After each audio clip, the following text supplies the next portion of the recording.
तो नमस्कार दोस्तों, आज हम बात करेंगे Adani ports and special economic zone limited company के बारे में। और आपको बता दें, कंपनी इंडिया की सबसे बड़ी प्राइवेट सेक्टर की पोर्ट ऑपरेशन एंड डेवलपमेंट की कंपनी है और साथ ही साथ अपने सेक्टर की इकलौती कंपनी है जो कि स्टॉक मार्केट में लिस्टेड है। यानी कि अगर हम इस सेक्टर की किसी कंपनी में इन्वेस्टमेंट करना चाह रहे हैं तो सिर्फ ये इकलौती कंपनी है जो कि स्टॉक मार्केट में अवेलेबल है इन्वेस्टमेंट करने के लिए। और आज की इस वीडियो में इसी कंपनी का फंडामेंटल एनालिसिस करेंगे और देखेंगे कि एज एन इन्वेस्टर आज की डेट में क्या हमें इस कंपनी में इन्वेस्ट करना चाहिए या नहीं। और उसके साथ साथ हम कंपनी के फाइनेंशियल्स भी चेक करेंगे कि आज की डेट में कंपनी के रिवेन्यू और प्रॉफिट्स कैसे चल रहे हैं। उसके बाद हम कंपनी की वैल्यूएशन करेंगे कि आज की डेट में कंपनी में किस प्राइस में मिल रही है, कि क्या कंपनी अंडर वैल्यूड है या फिर ओवर वैल्यूड है। दोस्तों, जैसे हमने बात की, कंपनी इंटीग्रेटेड सर्विस प्रोवाइड करती है पोर्ट से रिलेटेड। पोर्ट्स की डेवलपमेंट का कंपनी काम करती है, उसके अलावा मेंटेनेंस है, सारी सर्विसेज है, सब कुछ कंपनी प्रोवाइड करती है। इंटीग्रेटेड सर्विस का मतलब होता है कि कंपनी रॉ मटेरियल इंपोर्ट करने से लेके जो फिनिश गुड हैं उनको एक्सपोर्ट्स करने तक का सारा काम अपने आप करती है, सारी सर्विस प्रोवाइड करती है। उसके साथ साथ कंपनी ने मुंद्रा पोर्ट जो है गुजरात में, उसके साथ में एक स्पेशल इकोनॉमिक जोन भी डेवलप किया है और वहाँ से भी कंपनी को रेवेन्यूज आते हैं। अगर हम बात करें कंपनी के बिजनेस वर्टिकल्स की, तो कंपनी मेनली 3 बिजनेस वर्टिकल में काम करती है। सबसे पहला है पोर्ट्स एंड टर्मिनल्स, यहाँ से कंपनी को 88% रेवेन्यू आता है। दूसरा है लॉजिस्टिक्स, यहाँ से कंपनी को 11% रेवेन्यू आता है। और तीसरा है special economic zone and industrial land, यहाँ से अभी कंपनी को 1% ऑफ टोटल रेवेन्यूज आते हैं। अब सबसे पहले बात करें कंपनी के पोर्ट ऑपरेशंस की, तो जैसे मैंने बात की, कंपनी इंटीग्रेटेड सर्विसेज प्रोवाइड करती है और आज की डेट में मार्केट लीडर है इंडियन पोर्ट इंडस्ट्रीज के अंदर। इंटीग्रेटेड सर्विस का मतलब क्या है कि मान लीजिए किसी कंपनी को कोई प्रोडक्ट बनाना है तो उसके लिए अगर कोई उसको रॉ मटेरियल किसी बाहर की कंट्री से इंपोर्ट करना है तो वो भी सारा काम अडानी पोर्ट करके देगी। उसके माल को शिपमेंट से आने के बाद में फैक्ट्री तक पहुंचाना और फिर फैक्ट्री जब फिनिश गुड बना देगी उसको इंडिया के अंदर डिस्ट्रीब्यूट करना और साथ साथ अगर वो एक्सपोर्ट करना है तो सारा का सारा काम एक ही कंपनी कर देगी। कस्टमर को किसी और के पास जाने की ज़रूरत नहीं पड़ेगी। उसको हम बोलते हैं इंटीग्रेटेड सर्विसेज। उसके बाद बात करें नंबर्स की, तो कंपनी के पास में आज की डेट में बहुत ही बड़े बड़े 12 पोर्ट्स और टर्मिनल्स हैं जहाँ पे कंपनी अपना बिजनेस करती है। अगर हम बात करें पोर्ट्स की, तो कंपनी में गुजरात में 4 पोर्ट्स अवेलेबल हैं। पहला है मुंद्रा, दूसरा दहेज, फिर टूना और हजीरा।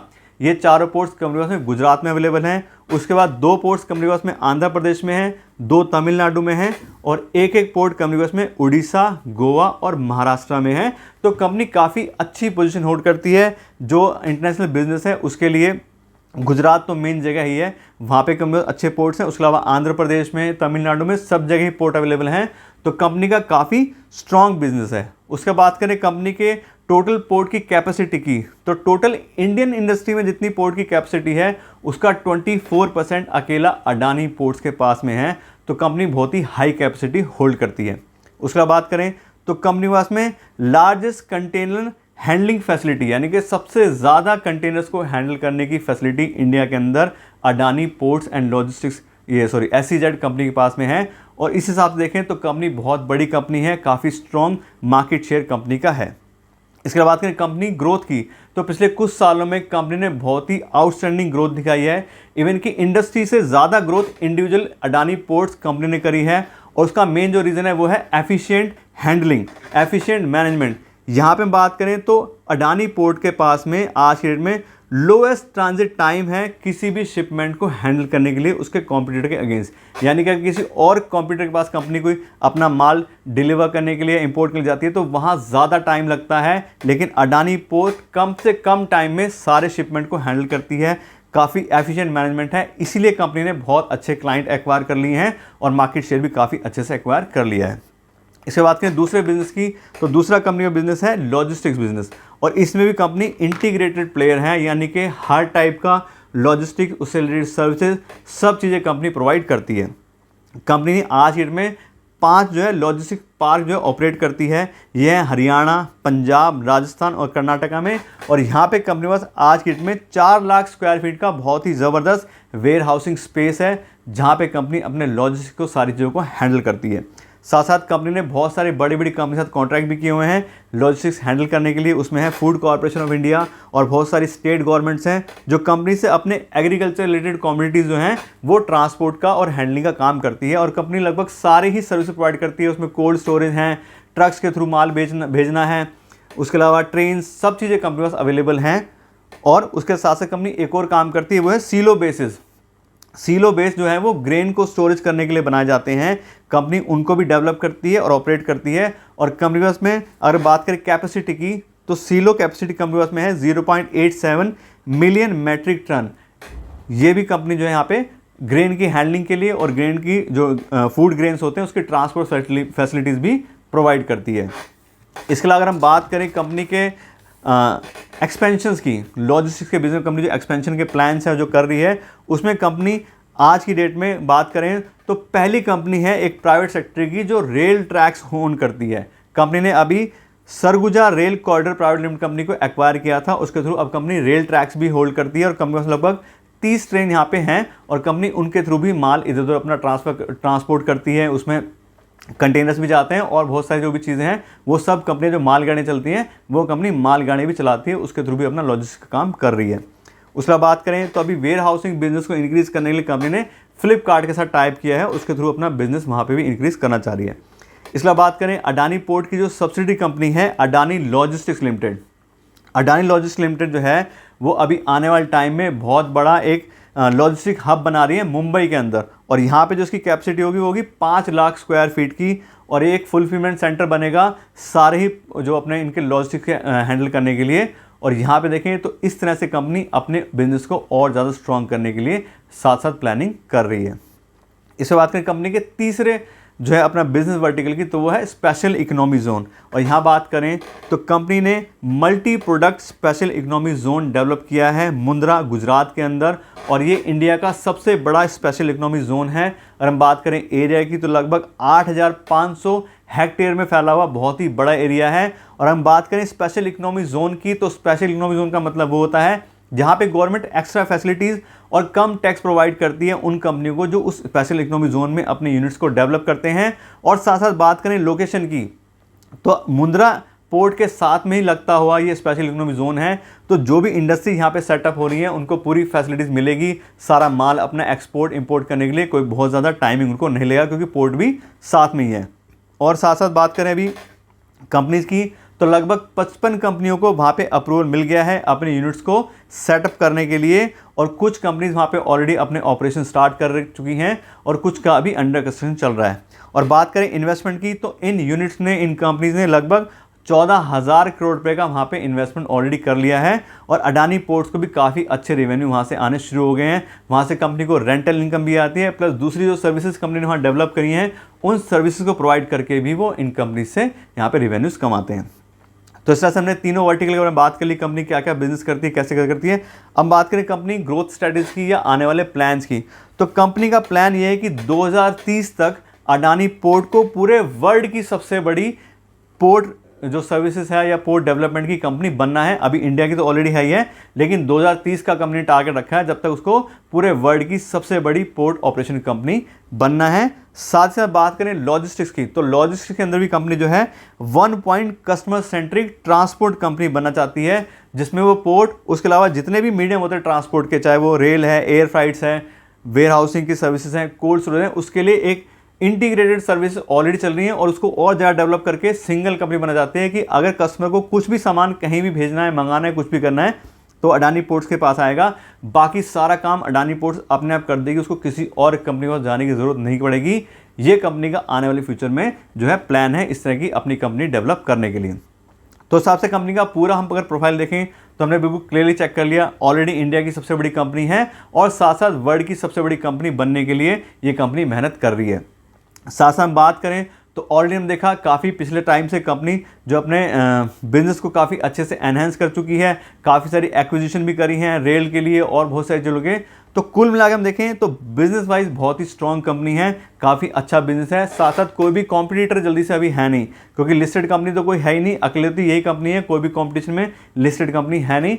तो काफ़ी अच्छी कंपनी है, काफ़ी स्ट्रॉन्ग बिजनेस है, तो काफ़ी अच्छा ऑप्शन हमारे पास है आज की डेट में इन्वेस्टमेंट करने के लिए। दोस्तों अभी तक तो बात हो गई कंपनी के बिजनेस प्रोफाइल के बारे में और कंपनी की मार्केट पोजीशन के बारे में। अब हम बात करें कंपनी के फाइनेंशियल्स के बारे में कि आज की डेट में कंपनी के रेवेन्यू और प्रॉफिट्स कैसे चल रहे हैं, जिससे हम कंपनी के बारे में और ज़्यादा डिटेल नॉलेज मिल सके।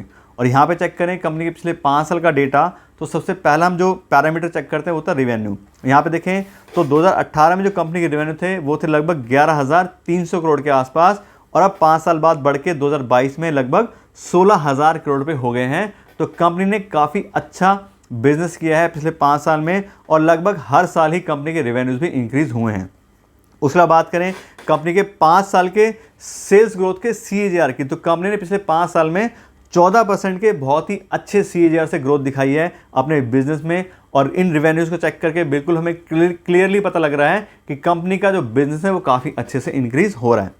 उसके बाद बात करें अगले पैरामीटर की, तो अगला हमारा पैरामीटर है ऑपरेटिंग प्रॉफिट मार्जिन। और यहाँ पे देखोगे पिछले 5 साल से तो कंपनी बहुत ही ज़बरदस्त extra ordinary operating profit margin है। 60%, 64%, 63% के एवरेज कंपनी की आएगी, और एक आध साल में 50%, यानी कि 50 से ज़्यादा तो है ही है। और ऑपरेटिंग प्रॉफिट मार्जिन का मतलब है कि लगभग सारे कंपनी खर्चे अपने कर चुकी है, सिर्फ उसको थोड़ा बहुत जो गवर्नमेंट को टैक्स देना होता है वो देना होता है, अवाई ऑलरेडी सारे खर्चे कर चुकी है। तो बहुत ही ज़बरदस्त प्रॉफिटेबल बिजनेस है कंपनी का, इसीलिए कंपनी इतना अच्छा ऑपरेटिंग प्रॉफिट मार्जिन यहाँ पे मेंटेन कर पा रही है। उसके बाद बात करें अगले पैरामीटर की, तो अगला हमारा पैरामीटर है नेट प्रॉफिट। और यहाँ पे देखें तो 2018 में कंपनी का नेट प्रॉफिट था लगभग 3700 करोड़ के आसपास, जो कि अब बढ़कर हो गया है 4700 करोड़ रुपए। यहाँ पे भी देखें तो लगभग लगातार हर साल कंपनी के जो नेट प्रॉफिट है उसमें भी इंक्रीमेंट आया है। और अगर हम ग्रोथ के CAGR की बात करें तो पिछले 5 साल में कंपनी ने 6% के CAGR से अपने प्रॉफिट में ग्रोथ दिखाई है। तो वो तो ठीक है कि कंपनी ने रेवेन्यू 14% दिखाया है, लेकिन प्रॉफिट देखें तो प्रॉफिट 6% के CAGR से इंक्रीज हुआ है पिछले 5 साल में। लेकिन ये भी अच्छा नंबर है, खराब नंबर ये भी नहीं है। उसके बाद बात करें कंपनी के अगले पैरामीटर की, तो अगला हमारा पैरामीटर है डिविडेंड पे आउट परसेंटेज। यहाँ पे देखें तो पिछले 5 साल में कंपनी ने हर साल डिविडेंड तो पे किया है, लेकिन बहुत ज़्यादा डिविडेंड पेमेंट करने वाली कंपनी नहीं है। क्योंकि वैसे में कंपनी का अगर बैकग्राउंड देखें तो अभी कंपनी क्या है, और ज़्यादा ग्रोथ कंपनी करना चाह रही है, और ज़्यादा बिजनेस एक्विजिशन है, सारी चीज़ें हैं। तो कंपनी के पास जो भी पैसा अवेलेबल होता है मेनली वो अपने बिजनेस को और ज़्यादा इंक्रीज करने लगाती है। बहुत ज़्यादा डिविडेंड पेमेंट अभी कंपनी नहीं कर रही है। इसके बाद बात करें अगले पैरामीटर की, तो अगला हमारा पैरामीटर है डेट बाय इक्विटी रेशो। और डेट बाय इक्विटी रेशो में ये पता लगता है कि कंपनी जो भी अपना बिजनेस कर रही है उसमें अपना कितना पैसा कंपनी ने इन्वेस्ट किया हुआ है, और कंपनी लोन ले कितना ज़्यादा बिजनेस कर रही है। क्योंकि अगर कोई भी कंपनी ज़्यादा लोन लेती है तो उतना ज़्यादा इंटरेस्ट का बर्डन आता है, और रीपेमेंट भी कंपनी को करनी पड़ती है, और वो रीपेमेंट भी अपने बिजनेस में से पैसा निकाल के करनी पड़ती है। यहाँ पे देखें तो इस कंपनी का जो डेट बाय इक्विटी रेशो आ रहा है वो आ रहा है 1.24, और ये बहुत ही हाई डेट है। कंपनी ने, इसका मतलब क्या है कि अगर 100 रुपये अपने लगाए हैं तो 124 रुपये का लोन भी लिया, यानी कि कंपनी ने अपने पैसा जो लगाया है उससे भी ज़्यादा लोन लिया हुआ है। तो एक हाई डेट होल्ड करती है कंपनी। और आपको पता है कोई भी कंपनी अगर डेट होल्ड करती है तो उसके अगेंस्ट हम अगला पैरामीटर चेक करते हैं इंटरेस्ट कवरेज रेशो, कि ठीक है कंपनी लोन तो लिया है, लेकिन हर साल जो उसको इंटरेस्ट पेमेंट करना पड़ता है उसका कितना गुना पैसा ऑलरेडी उसके पास अवेलेबल है, जिससे वो आराम से अपना इंटरेस्ट पेमेंट कर पाए। यहाँ पे देखें तो कंपनी का जो इंटरेस्ट कवरेज रेशो है वो आ रहा है 3.14 टाइम्स, यानी कि लगभग 3 गुना पैसा कंपनी के पास अवेलेबल है उस इंटरेस्ट को पेमेंट करने के लिए। और ये एक तरीके से लो कवरेज है, कम से कम 5 या 6 टाइम कंपनी के पास पैसा होता है तो उसको हम अच्छी कंपनी मानते हैं कि ठीक है कंपनी उसको 1 आध साल 2 साल प्रॉब्लम भी आई तो कंपनी आराम से अपना इंटरेस्ट पेमेंट का हैंडल कर लेगी। लेकिन यहाँ पर देखें तो हाई डेट है और साथ साथ इंटरेस्ट कवरेज रेशो भी लो है। तो इन दोनों पैरामीटर को हम चेक करके बिल्कुल क्लियर देख सकते हैं कि डेट के हिसाब से बहुत ही हाई रिस्क की कंपनी ये बन जाती है। इसके बाद बात करें अगले पैरामीटर की, तो अगला हमारा पैरामीटर रिटर्न ऑन इक्विटी। यहाँ पे देखें तो लास्ट ईयर का कंपनी का रिटर्न इक्विटी आ रहा है 15% का, और पिछले 5 साल का एवरेज देखें तो वो भी 17% का है। और ये काफ़ी अच्छे नंबर हैं, क्योंकि किसी भी कंपनी का अगर रिटर्न ऑन इक्विटी 15% या उससे ज़्यादा होता है उसको काफ़ी अच्छी कंपनी माना जाता है। इसका पिछले साल का भी 15% है, और पिछले 5 साल का एवरेज भी 17% का आ रहा है। तो ये काफ़ी अच्छी रिटर्न ऑन इक्विटी जनरेट कर पा रही है।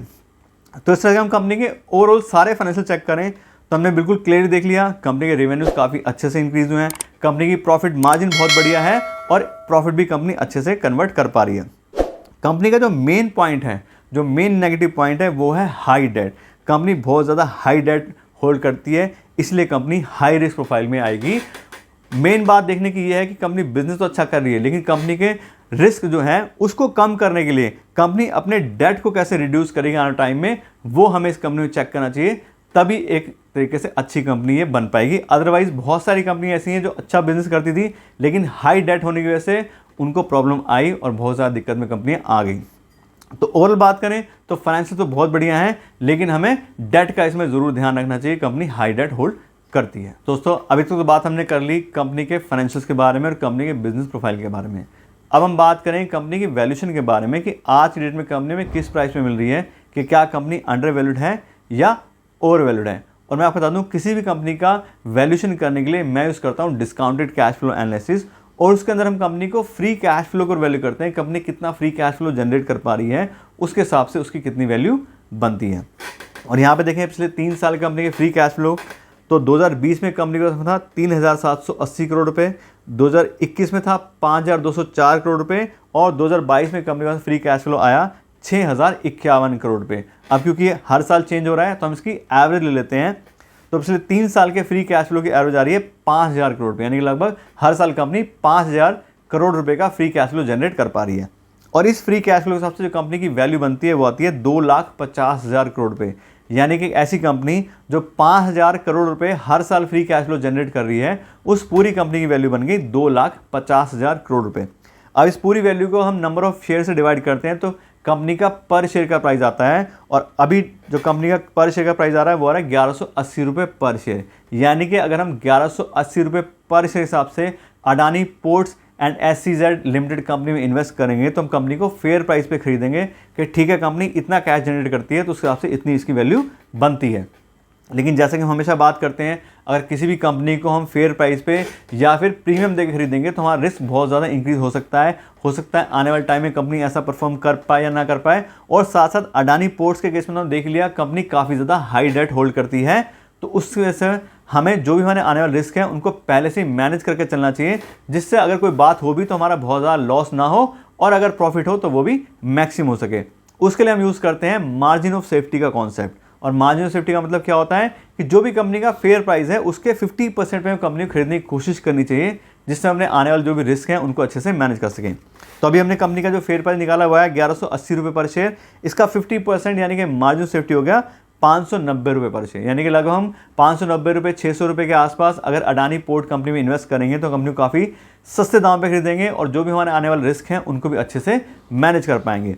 तो ये तो कि हमारी बात कि हमें कौन सा प्राइस ठीक लग रहा है कंपनी में इन्वेस्ट करने के लिए अगर हम उस कंपनी में इन्वेस्ट करना चाह रहे हैं। अब हम बात करते हैं कंपनी के करंट शेयर प्राइस की कि आज के में एक्चुअल क्या प्राइस कंपनी का शेयर प्राइस चल रहा है।